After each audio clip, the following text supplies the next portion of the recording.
안녕하세요. 한복집을 운영 중인 60대 후반 여자입니다. 한복집을 운영하다 보면 정말 다양한 부부를 만나게 되는데요. 한 번은 예비 시모 될 사람이 엄청 공주과인 거예요. 예비 신혼부부가 양가 어른을 모시고 한복을 보러 왔다가 진땀 빼는 걸 보고 저도 중간에서 민망했던 적도 있었습니다. 예비 시모로 보이는 중년 여성분이 보라색 한복을 찾는 게 아니겠어요? 보통 남자 쪽은 하늘색 한복이 일반적인데 뜬금없이 보라색이라니 깜짝 놀랐죠. 그런데 심지어 예비 사돈과 똑같이 맞춰 입고 싶다는 거예요. 그래서 저는 침착하게 다시 한번 말씀을 드렸어요. 예비 안사돈 분들끼리 사이가 좋으신가 봐요. 근데 대여로 하시면 옷이 한 벌씩밖에 없어서 똑같이 하시는 건 어려워요. 뭐 이런 한복집이 다 있어? 안 되면 되게 해야죠. 아우 짜증나. 우리 며느리랑 우리 아들이 얼마나 대단한 애들인지 알아요? 한복집이 군대도 아니고 안 되면 되게 하라니 정말 기가 막혔어요. 딱 봐도 예비 며느리와 예비 사돈들이 황당하고 민망한 표정을 짓고 계시더군요. 그렇게 며칠 뒤 여자 쪽에서 전화가 와서 저한테 한숨을 쉬면서 말하더라고요.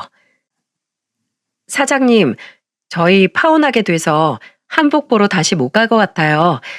예비 시어머니께서 워낙 뜻을 굽히지 않아서 저도 답이 없네요. 아이고, 그놈의 한복이 뭐라고. 마음고생 좀 했겠네. 시간 지나면 다 괜찮아요.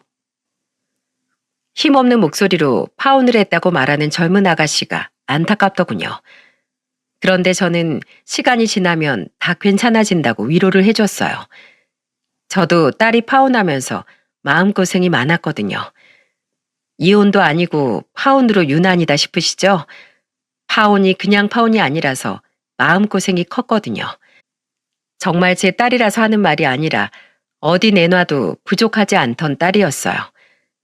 직업도 치과 의사였고 얼굴도 호감상이라 인기도 많았답니다. 주변에서도 다 탐낼 만큼 예쁘고 똑똑했던 딸은 제 자랑이었죠. 장남도 있었지만 전 딸이라 그런지 둘째 딸 미영이한테 더 손이 많이 갔죠. 그렇다고 장남한테 관심도 안 주거나 한 것도 아니었어요.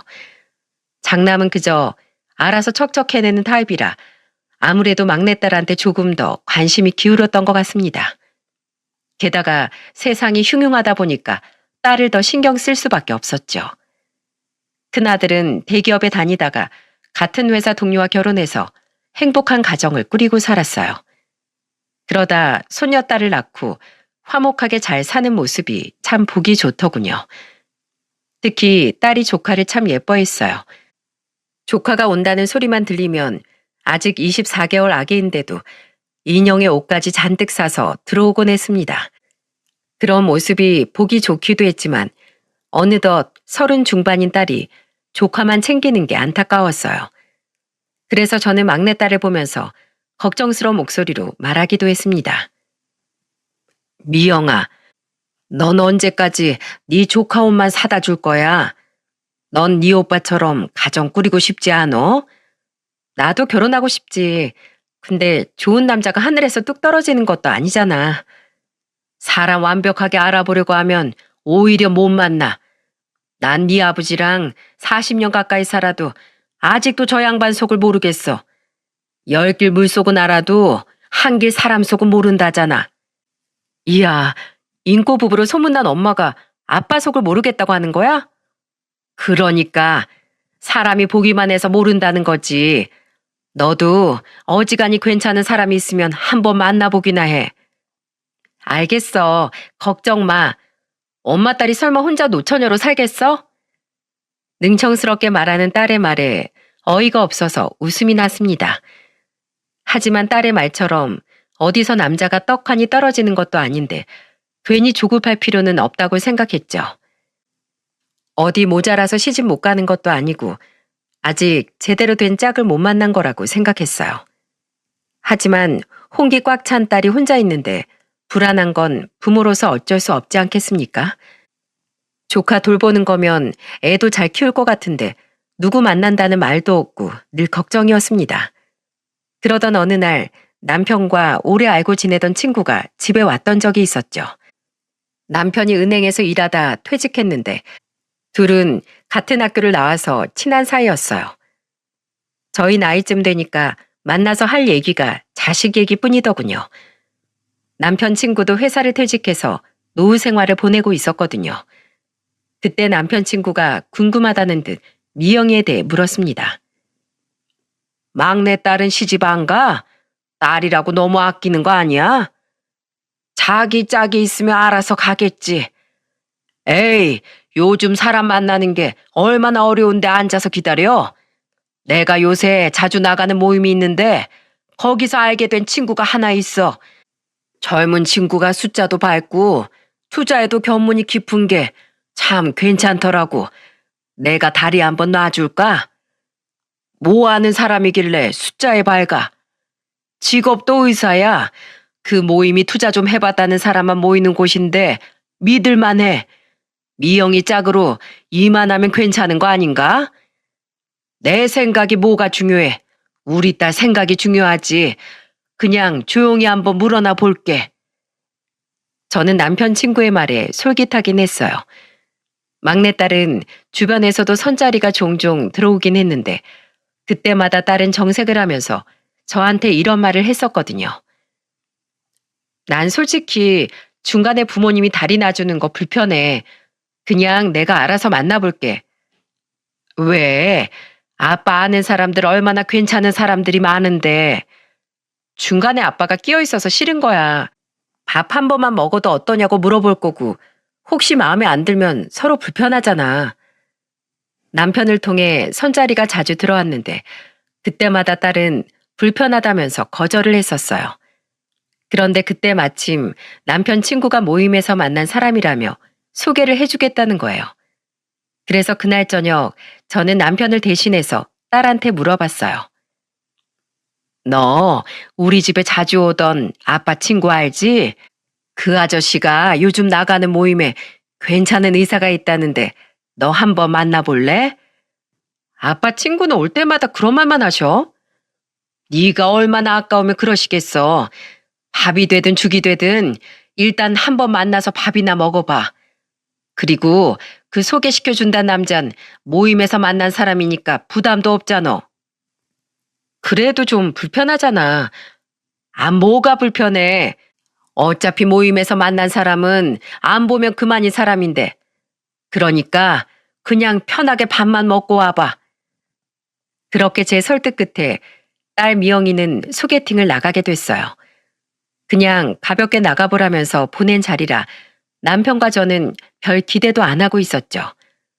그런데 그날 저녁 미영이가 잔뜩 화가 난 얼굴로 들어온 겁니다. 저는 이게 무슨 일인가 싶어서 놀라서 미영이한테 물었어요. 미영아, 너 왜 그래? 무슨 일이야? 내가 오늘 무슨 꼴을 당했는 줄 알아? 왜 그래? 무슨 일인데? 그 사람이 나보고 뭐라는 줄 알아? 치과 의사는 의사가 아니래. 아니, 뭐? 그게 무슨 소리야? 만나자마자 나보고 직업이 뭐냐고 묻길래 치과 의사라고 하니까 치과 의사는 큰 수술을 집도하는 것도 아니고 생명을 좌지우지하는 것도 아닌데 의사라고 할 수 있냐는 거야. 당장 응급 상황이 생기면 할 수 있는 게 뭐냐고 묻더라. 그러면서 엄연히 급이 다르대. 뭐야? 너 그래서 뭐라고 그랬어? 내가 선보러 나온 거지. 이런 식으로 평가당하려고 온 거 아니라고 하고 소리치고 왔어. 어딜 감히 내 딸을 두고 그딴 소리를 짓거려? 그러는 지는 그렇게 잘나서 많이 되도록 장가도 못 갔대? 어디서 그딴 놈을 소개시켜? 저는 너무 화가 나서 남편한테 이 상황을 전부 다 말했어요. 남편도 그걸 듣고 화를 잔뜩 내더군요.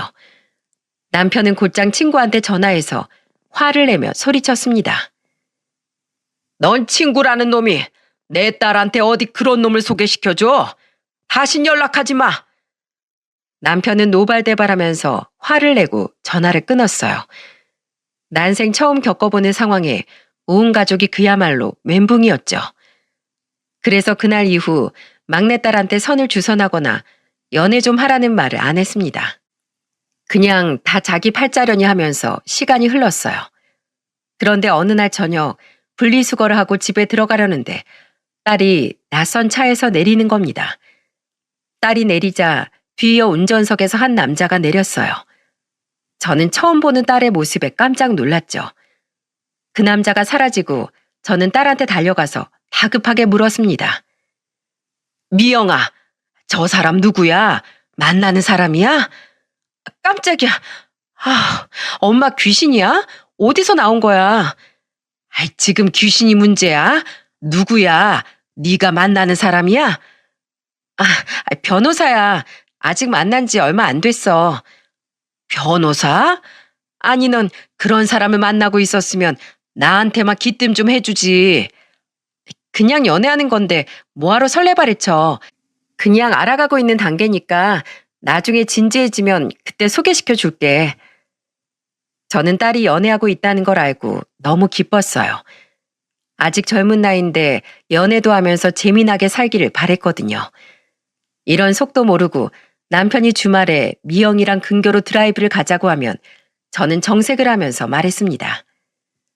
아무리 딸이라도 나이 든 사람이랑 노는 거 재미없어 해. 당신은 나랑 놀아.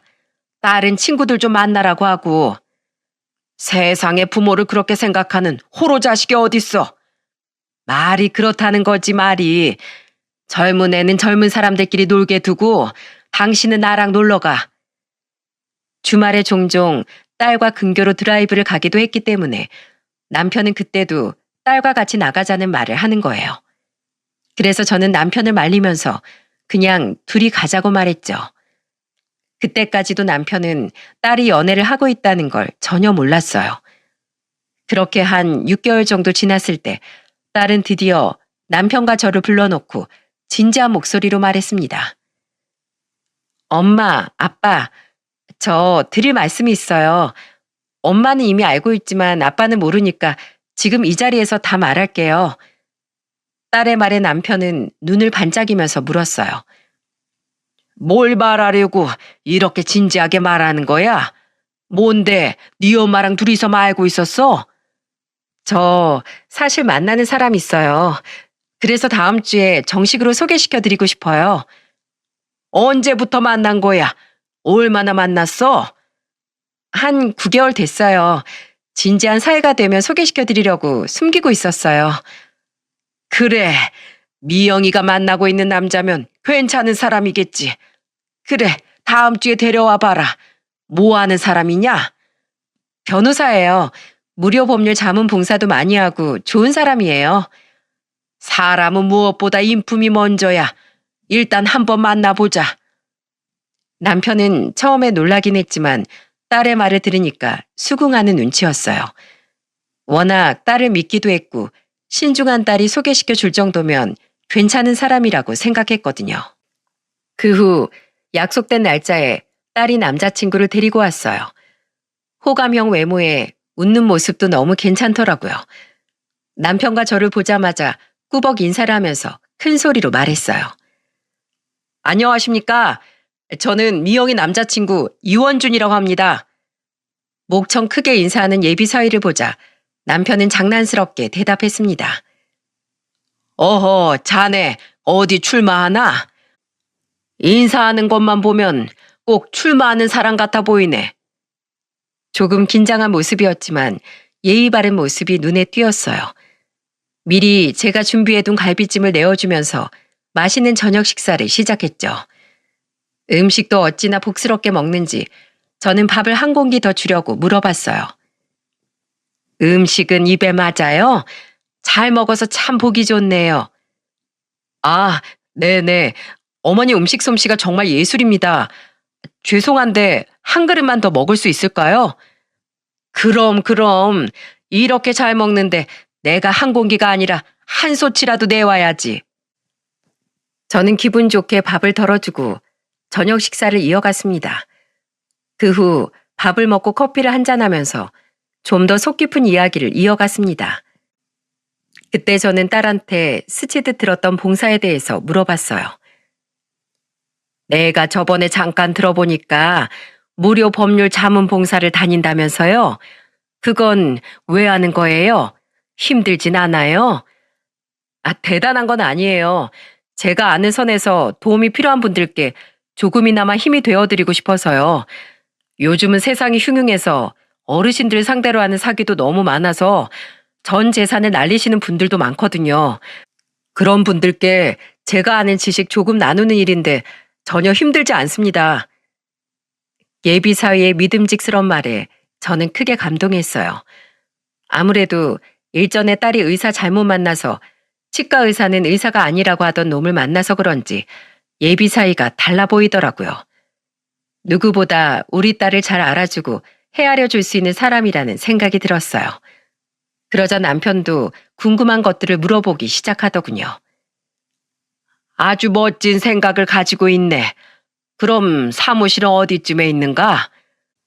전 개인 사무실은 아니고 법률사무소에서 동료 변호사들이랑 같이 일하고 있습니다. 그랬구만. 장차 아주 크게 될 친구 같아. 남편의 말에 예비 사위는 부끄러워하더군요. 사람이 겸손하고 예의가 발라서 그런지 인상이 참 좋았어요. 그렇게 인사를 나누는 내내 분위기가 나쁘지 않았습니다. 자리가 끝나고 남편은 기분 좋은 목소리로 딸한테 말했어요. 이야, 우리 딸이 드디어 임자를 만났네. 임자를 만났어. 아빠가 보기에도 괜찮은 것 같아요? 괜찮고 말고. 네가 꽁꽁 숨기길래 뭐 문제가 있나 싶었는데 아주 진국이네. 남편은 예비 사이가 정말 마음에 쏙 든 눈치였어요. 그 후 딸은 본격적으로 결혼 준비를 시작하게 됐습니다. 상견례 날짜까지 잡히면서 결혼 준비가 일사천리로 진행되고 있었어요. 그런데 저는 상견례 때 예비 사돈을 보고 깜짝 놀라고 말았습니다. 고급 한정식 식당에 도착한 저희는 예약된 자리에서 누군가 식사를 하고 있는 걸 보고 깜짝 놀랐어요. 딸은 당황한 눈치였고 아무것도 모르는 남편은 어이없는 목소리로 물었습니다. 저기 죄송한데 여기는 예약석인데요. 저희가 오늘 상견례가 있어서 자리 좀 옮겨 주셔야겠습니다. 남편이 정중하게 말하자 예약된 자리에서 밥을 먹던 여자가 뻔뻔한 목소리로 말하더군요. 저도 상견례하러 왔어요. 지금 누굴 바보 취급하시는 거예요? 예? 상견례요? 저희가 그럼 자리 안내를 잘못 받았나 봅니다. 다시 직원한테 확인해 보죠. 그때 남편은 황당한 표정으로 자리를 뜨려고 했고 딸은 그런 남편을 붙잡으면서 난처한 목소리로 말했습니다. 아빠, 예비 시어머니예요. 일찍 오셨는데 배가 고프셨던 것 같네요. 뭐? 예비 시어머니라고? 그럼 예비 사위, 친어머니 되시는 분이라고? 네, 맞아요. 예비 사위와는 도저히 닮은 구석이 없어 보이는 여자의 모습에 저와 남편은 당황하고 말았어요. 그러자 예비 사도는 저희를 보더니 뭐가 그리 웃긴지 웃는 목소리로 말하는 겁니다. 예비 사돈이셨구나. 여기 앉으세요. 내가 지방에서 올라온다고 일찍 서둘렀더니 너무 일찍 도착했지 뭐예요. 밥도 못 먹고 와서 미리 먹고 있었어요.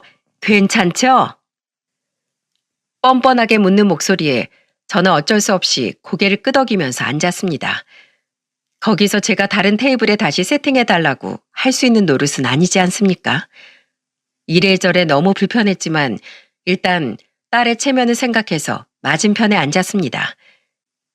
저희 부부와 딸이 앉자마자 예비사도는 입안에 밥을 한가득 물고서 말하는 겁니다. 우리 아들이 먼저 왔었다가 급한 일이 있어서 잠깐 전화 좀 하고 온다고 나갔어요. 근데 대체 무슨 일이길래 이렇게 안 오나 모르겠어요. 입안에 든 음식이 사방으로 튀는데도 멈추지 않고 말하니까 저절로 인상이 찡그러지더군요. 그래서 저도 모르게 예비 사돈을 보면서 떨떠름한 목소리로 말했어요. 네, 사정 들었으니까 어서 식사부터 하세요. 저흰 신경 쓰지 마시고 어서 드세요. 한복 가게 하신다고 하시더니 엄청 있는 척하면서 말하시네요. 제가 지방에서 농사 짓던 사람이라서 교양 같은 건 잘 몰라요. 저는 상견례 자리인지 아파트 반상의 자리인지 분간이 안 갈 정도였어요. 이 상황이 이해가 가십니까? 제가 황당한 표정으로 앉아있던 순간 예비사위가 급한 전화를 끝내고 돌아왔어요. 그리고는 밥을 먹고 있던 예비사돈을 보고 경악을 하면서 말하더군요. 먼저 식사를 하고 계시면 어떡해요? 그럼 배고픈데 어떡해? 어차피 밥 먹으려고 모인 건데 배고픈 사람 먼저 먹고 있으면 되는 거지. 예비사돈의 말에 사위는 당황한 표정으로 안절부절했어요. 그리고 곧장 저희 부부를 보면서 사과하면서 말했습니다. 죄송합니다. 저희 어머니가 너무 일찍부터 움직이셔서 배고프셨나 봐요.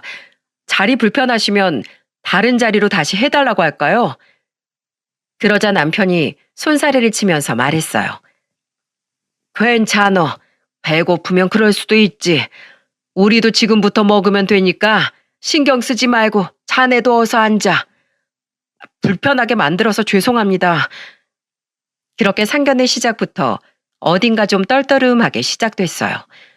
밥을 먹는 내내 어찌나 말이 많던지 저는 꼭 앞에 사람이 아니라 라디오를 켜두고 먹는 것 같았다니까요. 오죽하면 예비사위가 말리면서 이런 말을 했겠습니까? 엄마, 제발 밥을 먼저 다 드시고 말씀하세요.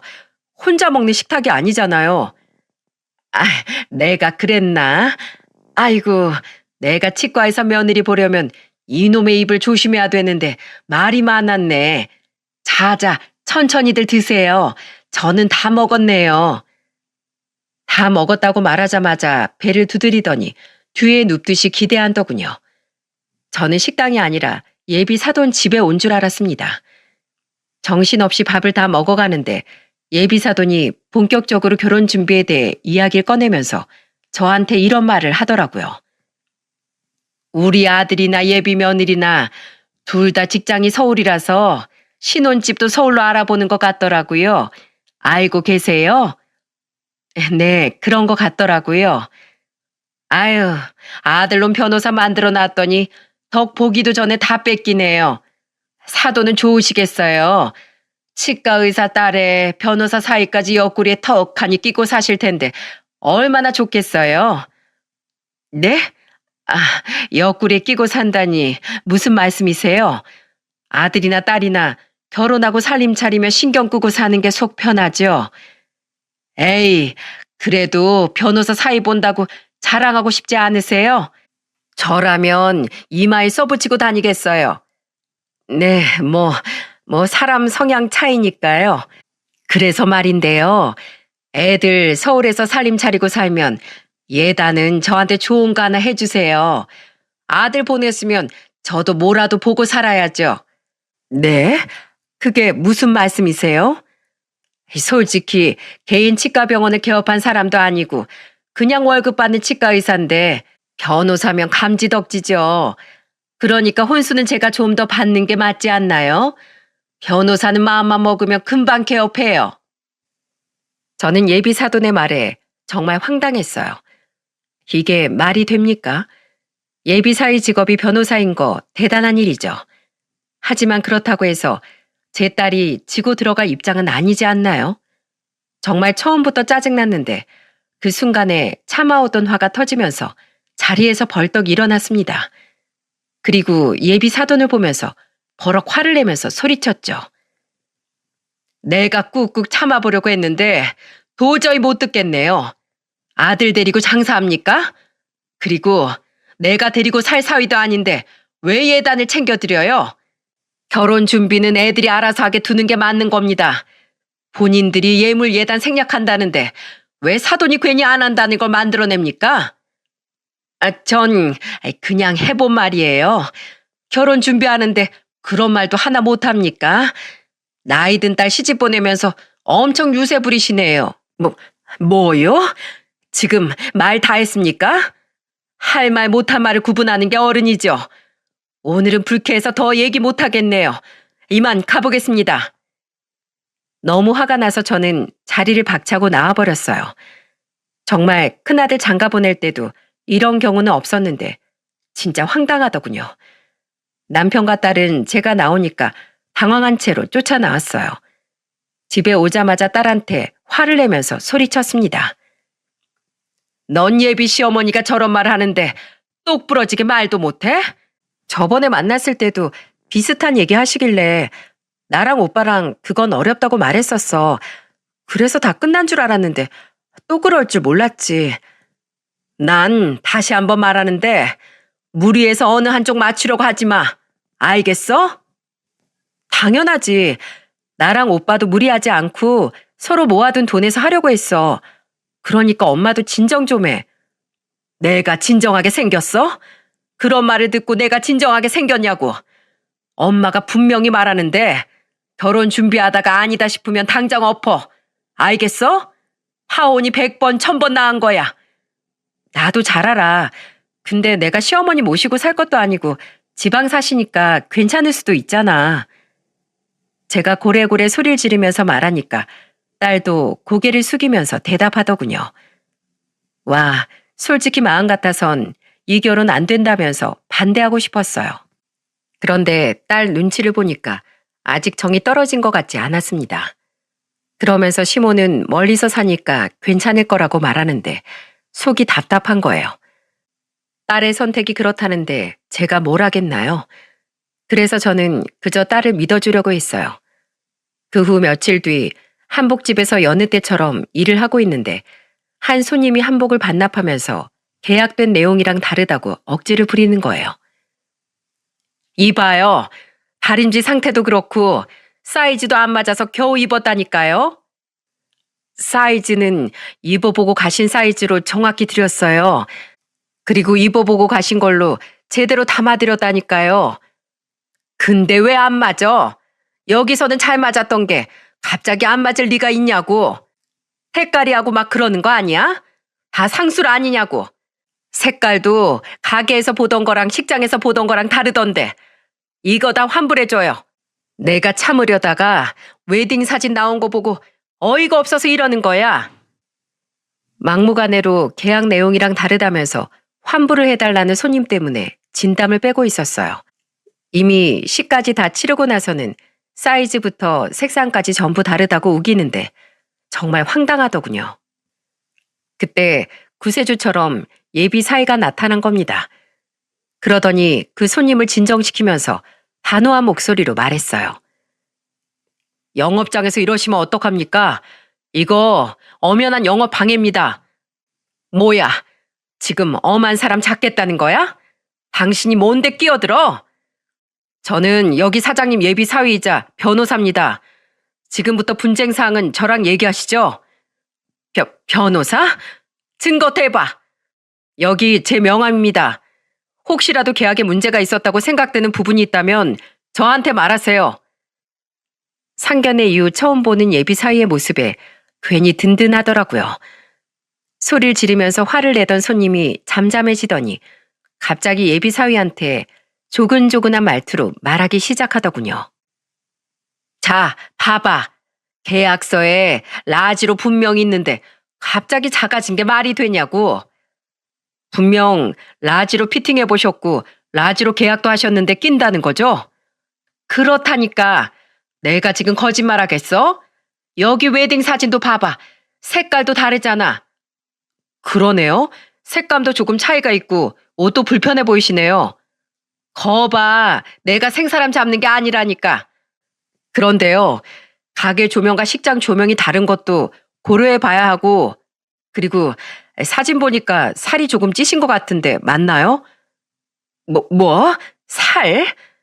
라지 사이즈 한복이 이렇게 불편해 보이면 살도 좀 찌신 것 같은데 한번 잘 생각해 보세요. 잘못하면 지금 말씀하신 대로 고소하셨다가 무고죄로 역고소 당하실 수도 있어요. 예비사위가 무고죄로 역고소를 당할 수도 있다고 하니까 그 손님은 갑자기 깨갱하더니 조용해지는 거예요. 그러더니 갑자기 한복을 다시 곱게 개기 시작하더니 상자에 담는 겁니다.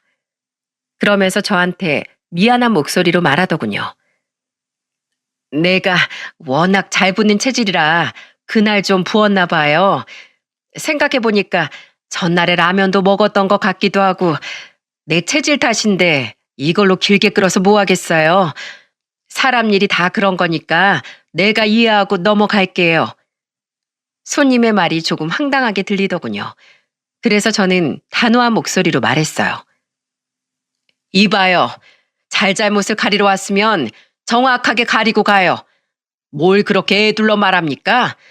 나가서 또 엉뚱한 소리 하려고요? 제가 화를 내면서 말하니까 옆에 있던 예비사위가 저를 말리더니 대신 그 손님한테 말하더군요.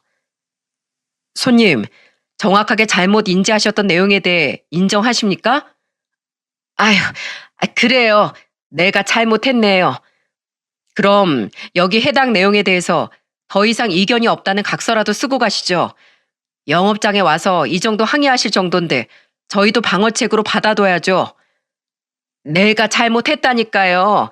뭘 그런 걸 써요. 그래도 쓰고 가셔야죠. 애초에 정확하게 하고 가는 게 서로 좋을 겁니다. 예비사위는 1시간 넘게 항의를 하던 진상 손님을 단번에 제압했어요. 그 손님은 자기가 실수했다면서 다시는 이와 같은 항의를 하지 않겠다는 각서를 쓰고 가게 됐어요. 그때 처음으로 예비사위가 든든했습니다. 상황이 일단락되고 저는 예비사위한테 민망한 목소리로 물었습니다. 바쁠 텐데 뭐하러 왔어? 괜히 왔다가 이상한 일에 휘말리기나 하고 내가 다 미안하네. 아니에요. 이게 다 제 일인데요, 뭘.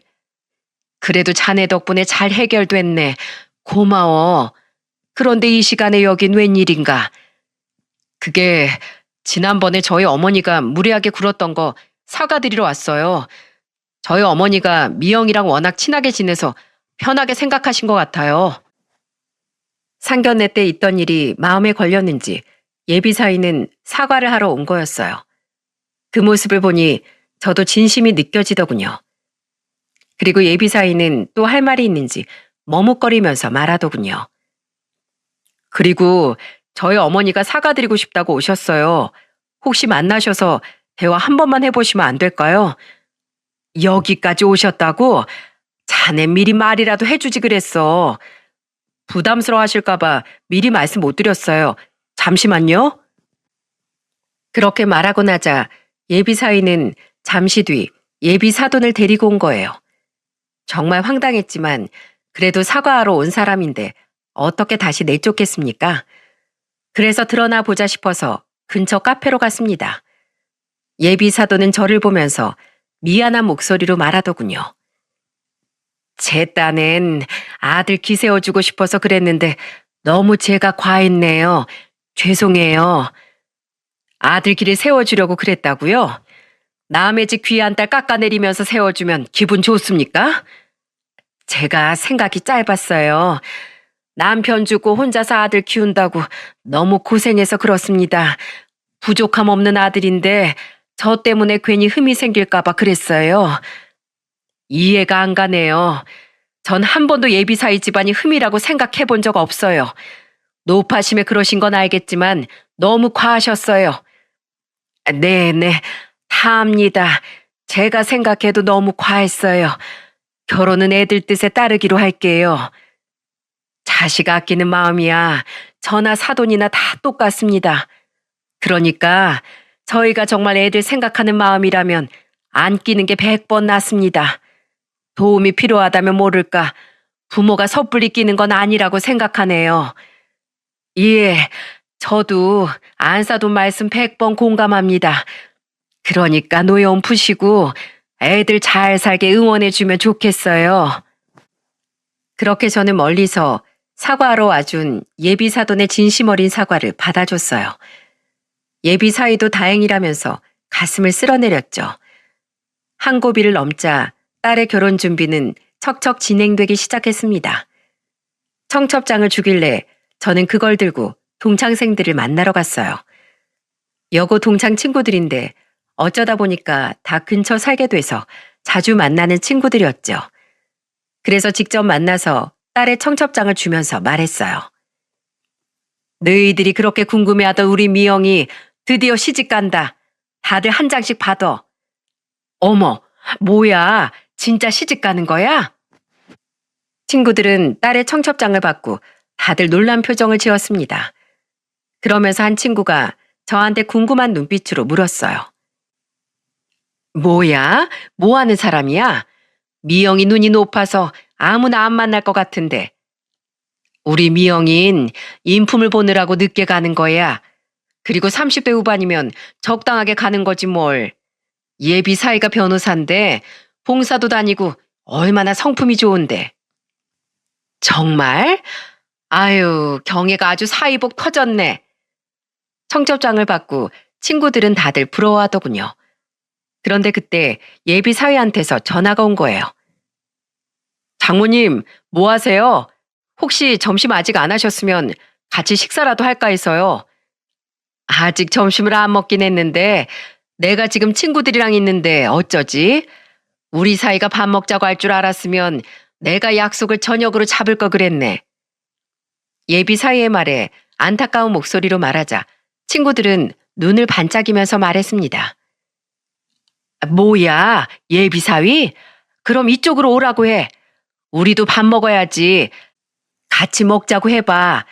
우리도 미영이 예비 남편 얼굴 좀 보자. 친구들은 다들 이쪽으로 그냥 오라고 하라면서 말했어요. 그래서 저는 난감한 목소리로 예비 사위한테 말했습니다. 우리 친구들이 자네 얼굴 좀 보고 싶다는데 이쪽으로 와서 같이 밥 먹는 거 어때? 나랑 친한 친구들이라서 미영이를 잘 아는 친구들이거든. 그러셨어요? 그럼 제가 가서 식사 대접이라도 할게요. 장소만 알려주세요. 그럴래? 알겠어. 내가 금방 보내줄게. 예비 사위는 금세 오겠다면서 말하더군요. 친구들은 예비 사위가 온다니까 다들 기대하는 눈빛이었습니다. 그런 상황이 되니까 저도 괜히 긴장이 되더군요. 곧이어 예비 사위가 들어왔고 친구들은 다들 훤칠하다면서 칭찬이 일색이었어요. 저는 예비 사위를 자리에 앉히면서 친구들한테 소개했습니다. 우리 예비 사위야, 어때? 훤칠하지? 미영이가 눈이 높았던 게 맞네. 사람이 인물이며 직업이며 뭐 빠지는 게 없네. 그렇지. 우리 미영이가 이렇게 야무지다니까 사람 보는 눈이 있어. 결혼식 날짜도 10일 남았다고 했지? 그래서 그런지 새신랑 인물이 훤하게 빛이 나네. 그 말을 듣자 예비 사위는 쑥스러운 듯 말했어요. 아닙니다. 미영이한테 비하면 아직 부족해요. 어머, 저 말하는 것 좀 봐. 이래서 사람이 인품이 완성되어 있어야 한다니까. 친구들은 부러워하면서 말했어요. 그런데 한 친구가 고개를 갸우뚱하면서 아무런 말이 없는 거예요. 그러더니 휴대폰을 꺼내들고 계속해서 휴대폰만 보고 있는 거예요. 솔직히 예비사위 부르라고 강력하게 말하던 친구가 저러고 있으니까 기분이 좋지는 않았습니다. 그렇게 한참을 밥을 먹는데도 그 친구는 먹는 둥 마는 둥 하면서 계속 예비사위를 쳐다만 봤어요. 그때 제가 잠시 화장실로 가니까 친구가 따라오더군요. 그러면서 제 어깨를 붙들고 다급한 목소리로 물었습니다. 네 예비사위 고향이 어디래? 뭐? 갑자기 그건 왜 물어? 아니, 내가 좀 걸리는 게 있어서 그래. 경상도 쪽이라고 했는데 왜? 어머, 맞네. 야, 경애야, 너 어떡하냐? 네 예비사위 변호사 아니야. 저게 네 사위라고? 큰일 났다 정말. 갑자기 그게 무슨 말이야? 알아듣게 설명해. 너 아까부터 폰만 보고 있었으면서 뭘 안다고 그런 소리를 해? 야, 이 기집애야. 내가 네 친구인데 없는 소리 하겠어? 다 널 위해 사는 소리라니까. 뭐야? 내가 네 속 모를 줄 알아? 너 원래 남 잘 되는 걸 못 보는 애였잖아. 야, 너 지금 말 다 했어? 나 여기 증거도 다 있어. 내가 지금 나가서 따져볼 거 어디? 뭐? 너 지금 뭐 하자는 거야? 우리 딸 결혼식 열흘 남았는데 똥물 뿌리겠다는 거야? 야, 너 따라 나와. 내가 지금 똥물 뿌리는 건지 네 딸을 진흙탕에서 구해주는 건지 한번 가려보자고. 어디? 친구는 제 말에 화가 났는지 저를 데리고 다른 친구들과 예비 사이가 있는 곳까지 끌고 갔어요. 평소 등산을 하던 친구라서 힘이 엄청났습니다. 결국 그 친구는 휴대폰에서 사진을 하나 꺼내더니 예비 사위를 보고 소리쳤습니다. 당신 이름 이원주 맞지? 그 친구가 당당하게 말하자 다른 친구들이 놀라면서 말했어요. 뭐야? 미진이 쟨 경혜 사위 이름 어떻게 알아? 아직 말 안 했잖아. 그러니까 정말 아는 사이인가? 알려준 적 없는 이름을 알고 있는 친구를 보자 저도 깜짝 놀랐어요. 이게 말이 됩니까? 그래서 놀란 토끼 눈을 하고 쳐다보자 그 친구는 화가 난 목소리로 소리쳤습니다.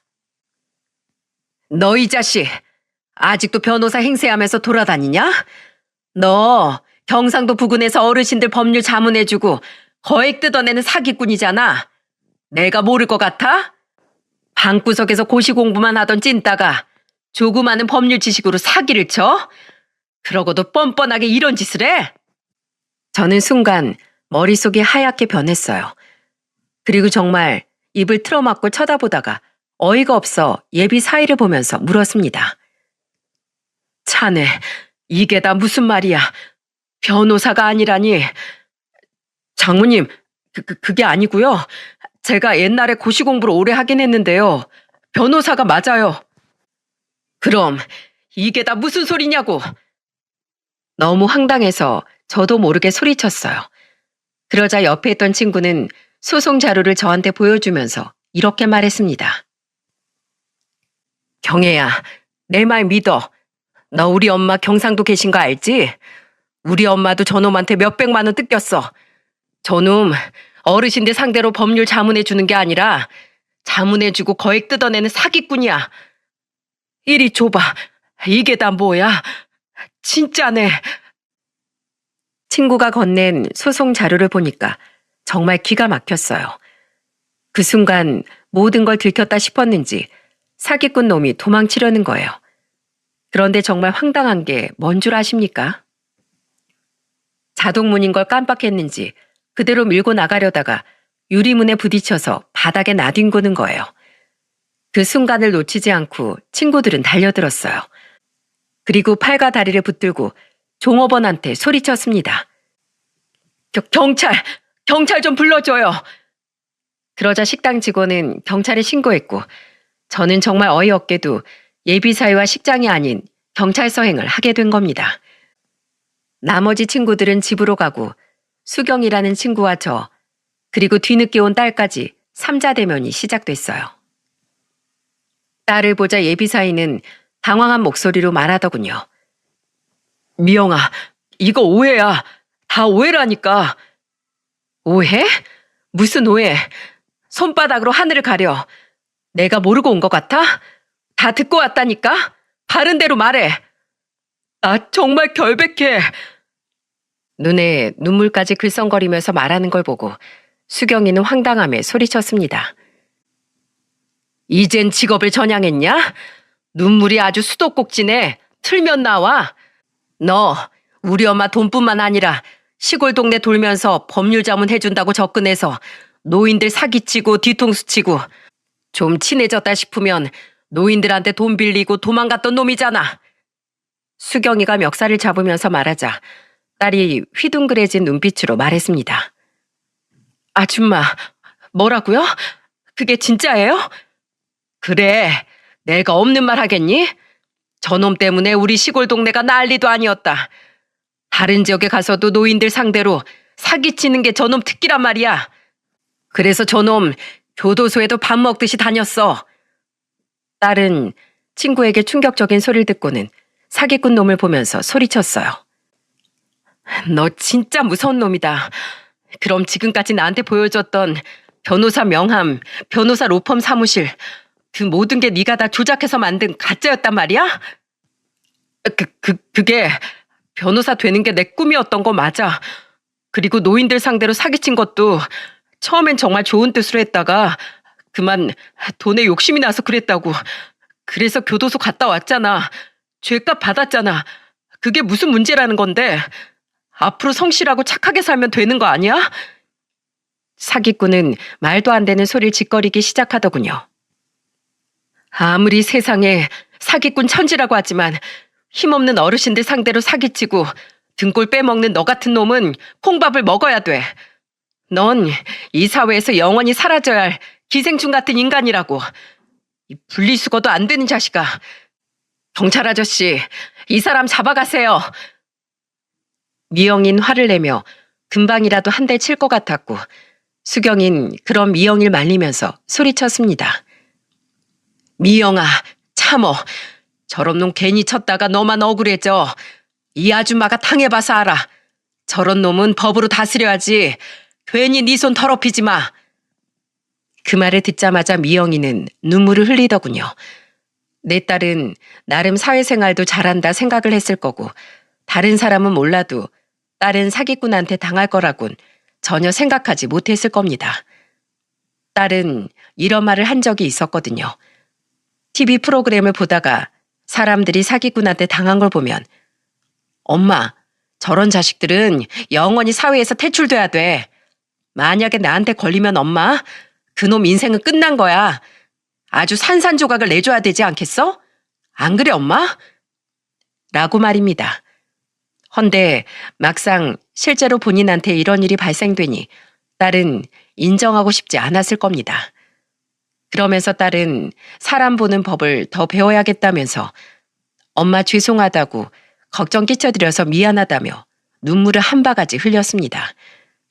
전 그런 딸을 보며 안아주었어요. 미영아, 작정하고 사람을 속이려 드는데 어떻게 그런 사람을 이길 수 있겠니? 이 엄마가 미안하다. 엄마가 더 알아봤어야 했는데 엄마도 잘못이 커. 그러니 우리 딸 울지 마. 이젠 됐다. 이제라도 알아서 천만다행이야. 그렇게 모든 실체를 들킨 예비사위는 변호사 행세하던 그야말로 사자였던 거예요.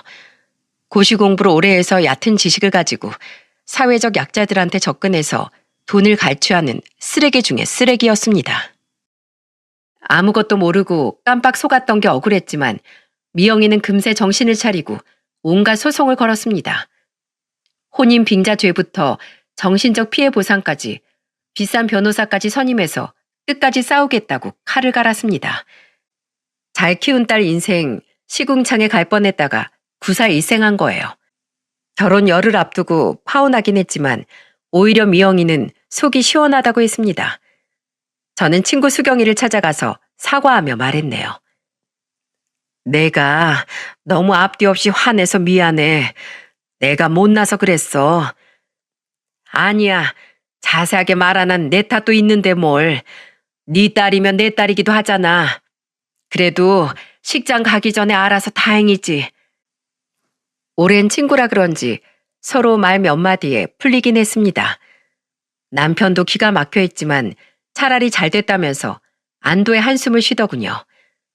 더 괘씸한 건 사기꾼 놈 엄마는 다 알고 있었으면서 방관하고 장단을 맞췄다는 게 너무 기가 막히더군요.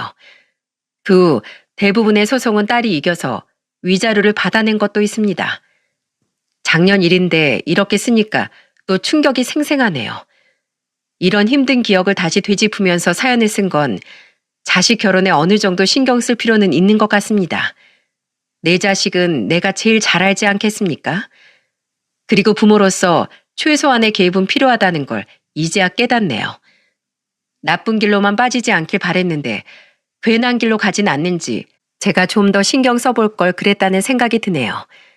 요즘 세상에 작정하고 덤비면 이길 놈 없다지만 그래도 주위 사람들과 이겨낸다면 어려운 싸움도 아니더라고요.